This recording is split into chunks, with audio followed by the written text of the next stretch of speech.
Hello મિત્રો, સાગર બગુડા ખેડૂત ચેનલમાં તમારું હાર્દિક સ્વાગતમ છે। ખેડૂત મિત્રો, તમે જોઈ શકો છો સરસ મજાની ડુંગળી છે, પણ વરસાદી માવઠાના કારણે ડુંગળીની અંદર ખરેખર ખેડૂતને જાજુ એવું નુકસાન થઈ રહ્યું છે, કેમ કે બાફિયાના પ્રશ્ન આવી ગયા છે।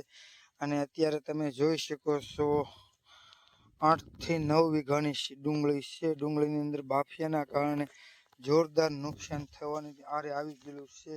તો સરકારશ્રીને કહેવામાં આવે કે અત્યારના માવઠાને ધ્યાનમાં રાખી અને ખેડૂતને લક્ષી સહાય મળી રહે એ માટે ખેડૂત મિત્રોને ડુંગળીની અંદર સહાય મળે અને બાફિયાના પ્રમાણે જે જવાનો પ્રશ્ન આવ્યો છે, ડુંગળીનું ઉત્પાદન ઘટ્યું છે, કેમ કે માવઠાના કારણે ડુંગળીની અંદર બાફિયાનું પ્રમાણ વધતું જાય છે અને નુકસાન જે થયું છે ખેડૂત ભાઈઓને, તો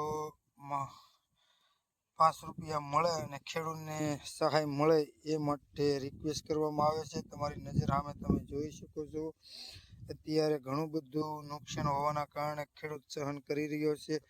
તો સરકારશ્રીને ખબર જ છે કે માવઠાના કારણે ખેડૂતોનો 90% થી 100% અત્યારે પાક નિષ્ફળ ગયો છે, જેના કારણે ઘણું બધું નુકસાન ખેડૂતોને વેઠવાનો વારો આવ્યો છે। તો સરકારશ્રીને નમ્ર વિનંતી છે કે સહાય ડુંગળીમાં મળે, જેના કારણે ડુંગળીની પણ અત્યારે તમે જોઈ શકો છો બાફિયાનું પ્રમાણ ઘણું બધું છે।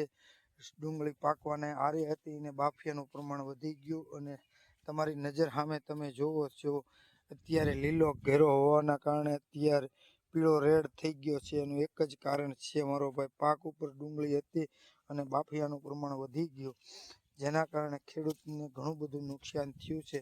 તો સરકારશ્રીને નમ્ર વિનંતી કે અત્યારે માવઠા પછીની જે ડુંગળી આવતી હોય છે માર્કેટમાં, તેને સારા ભાવ મળી રહે અને ખેડૂત ઊભો રહે એવી વિનંતી। તો જય જવાન જય કિસાન।